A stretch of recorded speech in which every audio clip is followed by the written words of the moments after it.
Water purifier എടുക്കുമ്പോൾ പ്രധാനമായിട്ട് ശ്രദ്ധിക്കേണ്ട കാര്യങ്ങൾ എന്തൊക്കെയാണ്? ആളുകൾ ആദ്യം തന്നെ ഈ ഓൺലൈനിലും മറ്റുള്ള പ്ലാറ്റ്ഫോമിലൊക്കെ പോയിട്ട് ഡയറക്റ്റ് പർച്ചേസ് ചെയ്യുകയാണ് ചെയ്യുന്നത്. അതൊരു റോങ് ആയിട്ടുള്ള ഡിസിഷനാണ്. ആദ്യം ചെയ്യേണ്ടത് വെള്ളം നിങ്ങളുടെ പ്രോപ്പറായിട്ട് ടെസ്റ്റ് ചെയ്യുക എന്നുള്ളതാണ്. വെള്ളം ടെസ്റ്റ് ചെയ്ത് നോക്കിയിട്ട് വെള്ളത്തിന് എന്താണോ പോരായ്മ അതിന് സ്യൂട്ടായിട്ടുള്ള പ്യൂരിഫയർ വെക്കുമ്പോഴാണ് നമുക്ക് ഹെൽത്തി ആയിട്ടുള്ള ഡ്രിങ്കിങ് വാട്ടർ കിട്ടുക. അപ്പോൾ ഫസ്റ്റ് സ്റ്റെപ്പ് വെള്ളം ചെക്ക് ചെയ്യുക എന്നുള്ളതാണ്. രണ്ടാമത്തത് പ്രോപ്പറായിട്ടുള്ള സർവീസിങ് ടീം അവൈലബിൾ ആണെന്നുള്ളതാണ്.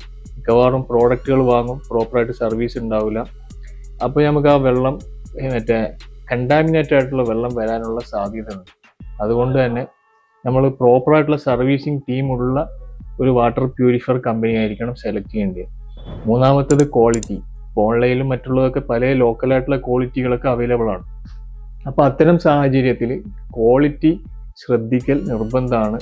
അപ്പോൾ വെറുതെ ഒരു പ്രോഡക്റ്റ് വാങ്ങിയിട്ട് പ്യൂരിഫയർ എന്നുള്ള നിലക്ക് കുടിക്കുന്നതിൽ കാര്യമില്ല. അതിന് ഈ ഒരു 3 സ്റ്റേജുകൾ പ്രത്യേകം നോട്ട് ചെയ്യുക. ഒന്നാമത്തേത് ടെസ്റ്റ് ചെയ്യുക, രണ്ടാമത്തേത് നല്ല സർവീസിങ് ടീം ഉണ്ടാവുക, മൂന്നാമത്തേത് ക്വാളിറ്റി നോക്കുക, ക്വാളിറ്റി പ്രോഡക്റ്റ് ഉണ്ടാവുക. അത് നിർബന്ധമായിട്ടുള്ള കാര്യമാണ്. Viron, pure water for healthy life.